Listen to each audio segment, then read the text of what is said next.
On the southern border, the challenge of unaccompanied children continues. Today, the U.S. government announced that it's opening an additional facility to house them, bringing the total number of beds to around 14,000. It is the latest move by the Biden administration as it grapples with this latest surge. Our Amna Nawaz is on the ground in Texas with the story. Morning in Texas's Rio Grande Valley, the center of a growing migrant crisis, as the dramatic increase of unaccompanied minors whom the Biden administration says it won't turn away is leading to scenes like this. Overcrowded border facilities, children and teenagers in tight quarters, thousands being held longer than the 72-hour limit before being transferred to shelters and family in the U.S. These images released today by Customs and Border Protection after weeks of denying the press access to these facilities. As border crossings surge, most people are sent right back to Mexico. Like these families, gathering for a moment of prayer in the city of Reynosa. This food from a local church will likely be their only meal for the day, so kids move to the front of the line. This public park, a short walk from the bridge to the U.S., is now their temporary home. You don't hang out near the bridge. The bridge is where all the gangs hang out, waiting for people getting sent back. Jennifer Harbury is a volunteer advocate with a group called Angry Tias and Abuelas. She tries to connect these families with social services and legal help. For a lot of people, it's not an option to go back to Central America. There was really good reason why they left in the first place. They have nothing left. They gave their last cent to the coyotes to get them across, and were dumped back. They have no clothes, no food, no transportation money, nothing. They pack into this gazebo at night, parents sleeping on top of kids to protect them. Stories of child kidnappings by gangs are rampant, and there are young children everywhere, as young as 7 and 8 years old, some younger.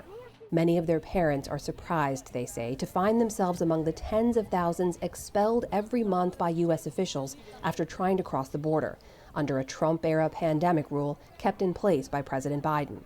Has anyone actually heard Biden say the border is closed? Not a single person had. In fact, many had heard that Biden promised no deportations, that young children would be allowed in. They say Mexican authorities have offered no help, though when we show up with cameras, they suddenly appear. Within minutes of us arriving, a police car pulled up with the sirens going. He immediately got out, started to take pictures of us and of everyone around here. There's a lot of concern here about coordination between the state police and law enforcement and the cartels. So tensions are a little high. We've been advised by our local team here not to spend very long, but we do want to try to talk to a few people and hear their stories. Denise left Honduras a month ago after back-to-back hurricanes devastated his home at the end of 2020.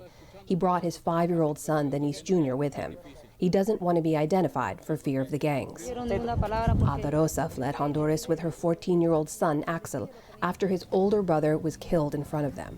She brought with her documentation to prove that her son was killed. This is the death certificate, it looks like. She carried all this with her to try to help make her case. Axel tells us his biggest fear now is being kidnapped. It's all too much for his mother, who saw the U.S. as a refuge. I thought they were going to protect me. Instead, they sent me back here. With no way to get home and no chance of entering the U.S., we ask what they'll do next. Their journey from here, many say, is in God's hands. Border shelters like this one, a short drive away, offer some safe haven. Under pandemic rules, they have limited capacity, but they've been breaching that to meet the growing need. Even here, violence follows these families. Organizers say armed men have shown up demanding to be let in. This city and this state are among the most dangerous in Mexico, and vulnerable populations like migrants are prime targets. They understand how dangerous Reynosa is, and they don't know how to get out of here. They can lie down on top of their kids and hope to keep them alive, which is not looking good. Or they can send them alone across the bridge as unaccompanied minors. Almost everybody there was asking me if I send my 10-year-old across, a little girl or my 12-year-old boy, what happens? But it's better than here. So they're going through some really hard soul searching right now. They don't want their kids out of their sight. They love their kids. They're just in agony over this. There are a lucky few. An hour away at a bus station in Brownsville, Texas, a handful of parents with young children have been released by Border Patrol. They're now making their way to meet up with family in other parts of the U.S. like Sheni from Guatemala and her 4-year-old daughter Allison. She crossed the river in a raft with about 9 other families.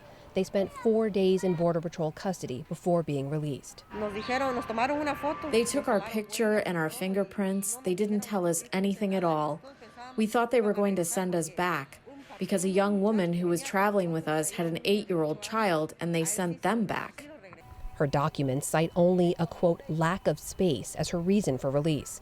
They're now heading to Georgia to reconnect with her husband and 8-year-old daughter, who she hasn't seen in 3 years. It's really an emotional moment right now. I'm going to see my older daughter. It's very important for both of my daughters to be together now.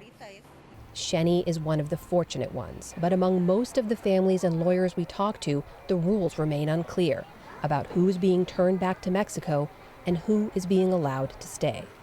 The Biden administration is launching social media campaigns and radio ads trying to get the message out that don't come, the border is closed. But the reality here on the ground in the Rio Grande Valley, it's less clear. We have met families who are being released into the U.S. We asked Homeland Security why. They responded and reiterated the border's closed. Most people are being turned back to Mexico, but they did say some agents can make exceptions based on things like public safety, humanitarian concerns, or public health.